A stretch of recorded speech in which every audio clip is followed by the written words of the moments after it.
Welcome one and all to Europe's travelling cycling circus, the one and only Haute Route. This weekend in Switzerland, Davos, minus the political and business heavyweights, but affirmative, those who love adventure on two wheels. We're cramming 3 days of racing for some and riding plus adventure for the rest of us into just the one video. And trust me, Switzerland and a route they call Haute did not disappoint. It was touch and go as to whether my injuries from earlier in the year would allow me to make it, but the heart prevailed, and with the brain, well, Jane, insisting that I must do everything possible to stay upright, and the indomitable Haute Route veteran and Triple Crown winner Paul Hamblet kindly offering to perambulate me around the course, and with the back brace remaining firmly in place, off we went. And behold, Davos, location for a cycling summit of the Haute Route variety, 2 stages and a time trial, just for 3 days. And doesn't it look magnificent? The weather, well, I'm not entirely sure it's going to play ball the full weekend, but tomorrow, Friday, is looking very nice indeed, and hoping the rain and the cold kind of holds off just a tiny bit longer, please, just a tiny bit longer over the weekend.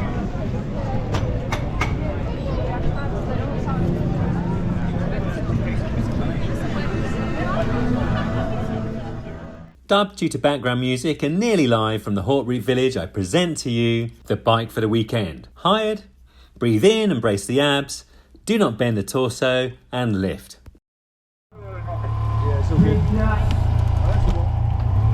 See you later, Paul. Davos is at 1,560 metres elevation, so both Friday and Saturday stages required us to form a diverse and discerning peloton, with Paul and I stoically sticking to the back, and then we descended with care to the foot of the first climb. A 2-kilometre kicker climb marked the start of the time section and also warmed the legs and the lungs, and the ensuing descent into Filisur showcased the fact that descending in Switzerland is, to say the least, on point. The Albula Pass. The longest climb awaits us right now. Due to an insanely busy period at work, I'd done no research on any of the routes, save of course for the excellent evening briefings provided by Haute Route. So armed with the knowledge that the Albula Pass climb is 21 kilometres, ascending 1,283 metres all the way to 2,312 metres of elevation, the ascent commenced. Time to settle in and pray to the gods of the vistas that Switzerland would deliver. Safe to say, they did. This is a climb of true texture, in the very best way, providing an assault on all of the senses, as we pass through chocolate box towns and villages and sumptuous countryside, surrounded by and in amongst jagged and imposing green, grey and white geology, all the time on velvety smooth tarmac, with gradients to suit all tastes, and punctuated by cobbles, cowbells, and exquisite silence. 60 million years ago, about the time when an asteroid hit the Earth, making all of the dinosaurs extinct, the Alps were still underwater, hence they were often formed of sedimentary limestone. Then, 20 to 35 million years ago, the northern part of the African tectonic plate collided with the European plate and thrust over it, and the Alps started to grow at 1,000 metres per million years. How much further? Maybe 2k, I reckon. Okay. All of this in order for the Haute Route to organise its travelling cycling circus. I jest, of course, but we really are that insignificant, and this in turn makes the process of adventure and exploring all the more thrilling. The name Alps is derived from Albus, white, in reference to the snowy peaks. And note, the last great ice age was a mere 100,000 to 40,000 years ago, with Homo sapiens displacing the Neanderthals towards the end of it. Oh.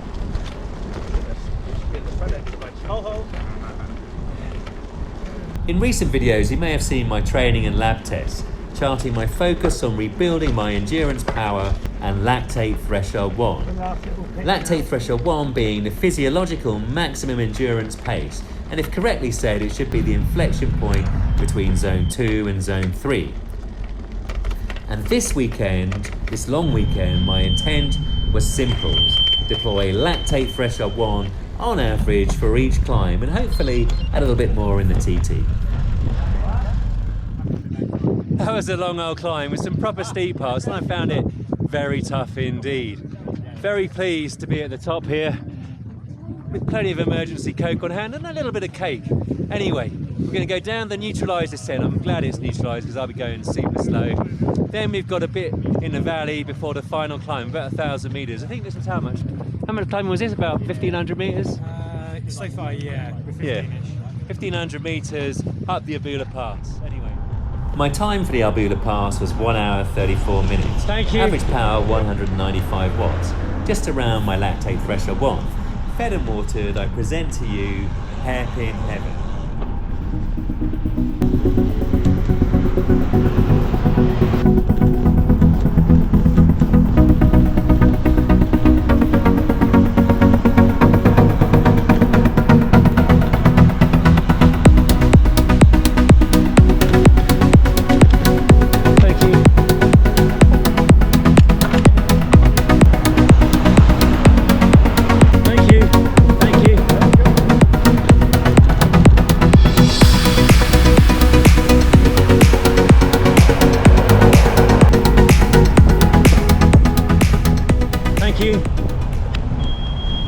The second climb of the day was Fluela Pass from the east, measuring in at 12.8 kilometres and ascending 950 metres to a rarefied 2,383 metres of elevation. Less than 8k, you've got about 1.7k of this easy stuff now. Okay. So less than 6% mostly. Time I felt to simply rinse and repeat my lactate threshold 1 strategy, whilst at the same time enjoying what I now realise was sure to be a sensory experience par excellence. Simplicity personified. I just can't get a rhythm. Yeah, it's just too much for you at the moment. Yeah, my back is just hurting like crazy. You're probably 6 weeks away from doing this. Yeah. If you definitely. According to the ETA, 13 minutes. And all was well for 15 minutes, averaging 195 watts. And then it started to feel a bit more difficult. Shall we say, not very lactate threshold 1-ish. So an energy gel was inhaled, and then another bar was consumed, not very elegantly, and I laboured on for another 15 minutes, with the sensations gradually becoming, well, ever more onerous, shall we say. And at 31 minutes, I realised that my plan needed to be refined, to evolve. No plan stands contact with the enemy, you'll understand. And refine it I did, to one of simply survival. Do not stop and do not fall off. So you've got 7.5 total minutes left, 1.2k. So the final 40 minutes, I averaged 171 watts. Is there a price for the last 1k? No. But what a part of the world to have a go slow in. Simply jaw-dropping. The Fluela Pass climb took me 1 hour 12 minutes, averaging 182 watts, 3 watts a kilogram. And overall, this was a big day out for me. The first time I'd ridden more than 3 hours in 4 months. Covering today 102 kilometres and 2,600 metres of elevation in 5 hours and 19 minutes, including the stops. Oh boy, was that second climb emotional. Well, not for you, Paul. Oh, dearie me, I think I've embarked on this Haute Route probably about 6 weeks too early in terms of the fitness. Boiling on the climb, what with the exoskeleton, the base layer, and this, freezing on the descents, but very, very pleased to have got the first stage under our belt. Boy, was the scenery. Yeah, very beautiful here. The scenery's on another level. Organisation's excellent as well. Time, I think, for an emergency Coke. Also, as you're going to see in a second, left-right balance for the whole ride. 50-50. Average power 147, normalised 175. and I was all in for all of that. Here we are, Haute Route Stage 2. And Ralph Seeger's with us. Hey Ralph, how's it going? Ralph's just recovered from a very nasty pelvis injury. Did a first climb yesterday. How did it go? Yeah, good, happy to be outside again. Proper strong rider, Ralph. He and Paul used to ride the Haute Routes. And you can see we're lurking at the back as always, lurking at the back. Cheers, Ralph. Stage 1 had taken a toll, and so for day 2, I elected to ride the shorter compact route in order to spare my back the pressure of taking on the second steep climb of the day, 5 kilometres, average gradient 10 to 11%. And as an anti-radio tower bonus, for those of you that love their Zwift, it also saved me 400 metres of elevation on the third and final climb of the day. Easy peasy lemon squeezy, right? Is that what you're saying? And you guys? London. What part? Shad Thames. I lived in Chiswick before. Oh, very nice. Love it there.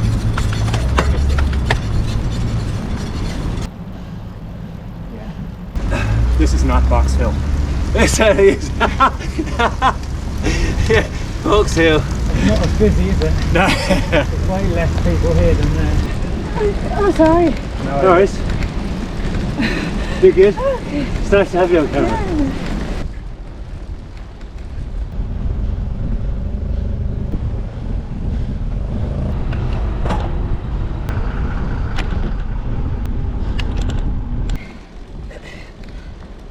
And without further ado, we complete our Swiss box hill to open up the legs and the lungs and fire up the power at just above lactate threshold 1. The descents, well, they were very Swiss, and I was still unable to identify a solitary pothole. At the grand old age of 47, I now must be starting to grow up, because in the past I'd have carried on and taken on the second steep climb as a matter of misplaced pride. And for Jane's part, well, she was slightly impressed. I'm pretty sure she was. You were, weren't you, Jane? You were ever so slightly impressed, weren't you? Thank you. Once in the valleys and reunited with Paul, who had monstered the second climb, by the way, we were whisked up and down and in and amongst the Swiss vineyards, in full harvest nonetheless. After a gradual ascent through the vineyards for 30 minutes and failing to sample the local produce, which was a bit remiss, we hit the base of the final climb proper. And once again my recce had been negligent, save of course for the super reliable Haute Route briefing. Hiya! How's it going? What a Pandora's box of supreme visual delights and some steep gradients it turned out to be. 13% here. Basically, a tour of all the packaging and advertising of Lindt, Villars and Maison Calais, fused into one giant Toblerone of an ascent. Box Hill, it was not. More a merger of Swains Lane and Alpe d'Huez, and a superb contrast to the Albula Pass and Fluela Pass. After a couple of small experiments, I decided that out of the saddle was both viable and advisable. About 1.6k, then it will calm down quite a lot. Oh look, blue sky. Trying to stay seated and planted was just placing too much pressure on my back. This is my first out the saddle work since the crash in May, and it turned out to be a decent but unrelenting choice, with more than a significant amount of 8 to 11% gradient showing on the Wahoo bolt. Right, about 900 metres of sticky stuff. There's only a little bit of red going on now. Still very hot. The exoskeleton has really warmed me up. Yeah, I'm not sure I would be wearing a base layer under it if I was you, but you know, it's all personal preference, but that is its own base layer in a way, isn't it? Yeah. There's a false back coming up and got the downhill bit in a few k's time as well. And as always, Paul, aka Piglet, was the consummate gentleman in terms of navigating me through the gradients of this climb. And without me, he'd have been up and down this mountain before the rain started. So cheers, Paul, for getting drenched on my behalf. Getting towards the top of the climb, it started to look like the rain would hold off. Wishful thinking. Thank you. Yep. And here a small but irritating little malfunction. My Wahoo bolt had been secured in a Garmin mount. Turns out the bolt and the Garmin mount are not exactly a match made in heaven, and out it fell. Anyway, slick as ever, Phil.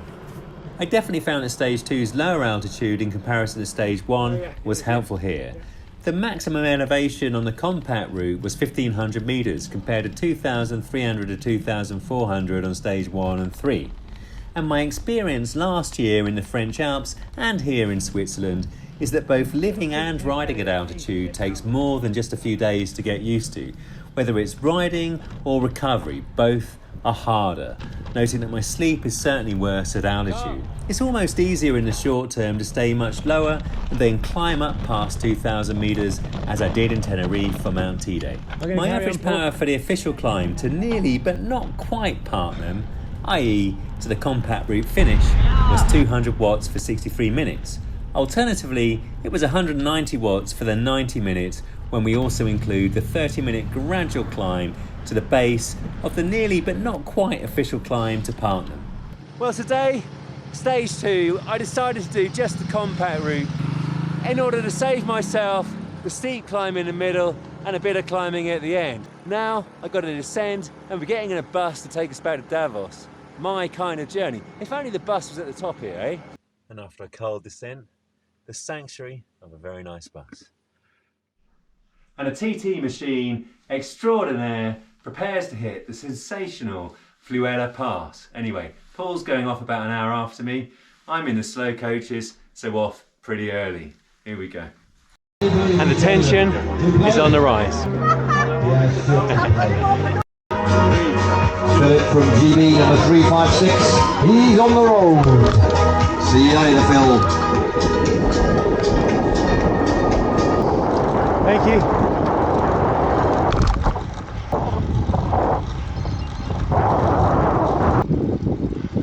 Hello. Nice one, Elizabeth. Nice one, Francisco. Nice one, sir. Nice one, Paul. My favourite bike. I've got one of those at home. Beautiful. How you doing? Nice one. Good to see you.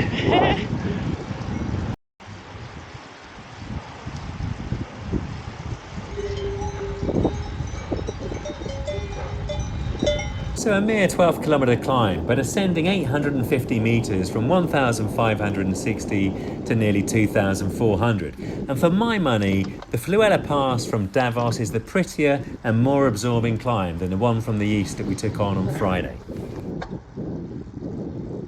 Based on the previous 2 days riding, I reckoned that my lactate threshold one at altitude, but also wearing a back brace, which restricts the breathing and does raise the body temperature and heart rate, was closer to 185 to 190 than 200 to 205 at sea level.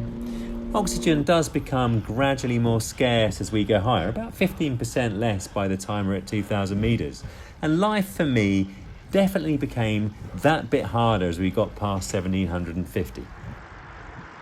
So I needed to adjust down my pacing strategy, devised back home in the pain cave and at sea level, by using exactly the same Asioma power meter pedals for a dual record, and without the back brace, I'd average 260 watts for 48 minutes, climbing the infamous Alps de Zwift.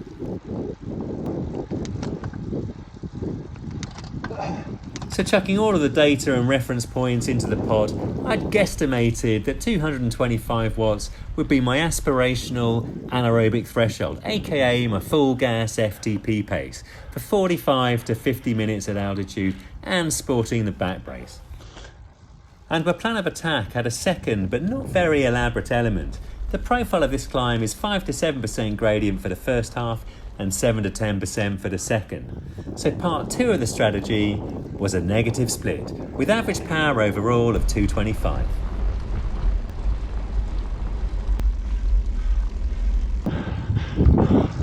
As you can hear from my breathing, this was a tough but very rewarding climb. And it was also incredible to ride back down, very carefully mind, and provide encouragement while so many others were still ascending. Go on, Ali! And the weather gods must have taken mercy on Paul and I and my plea from the hotel balcony at the start of this video, because given the original forecast for Sunday, we could not have hoped for better, and it really did the climb justice. Views on views. Once again there was some background music, so there's an overdub here. My time was just under 52 minutes and I fell short, but no cigar on my target 225 watt power. But as always, it was time for tea and compact route medals. Plus, huge kudos to Haute Route for their sensational planning, organisation and road safety, putting on a cycling circus where I got to meet so many like-minded and passionate people. An absolute privilege.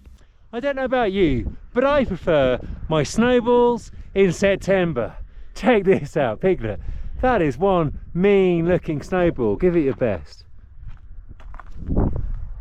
Not bad, he was trying to hit the post.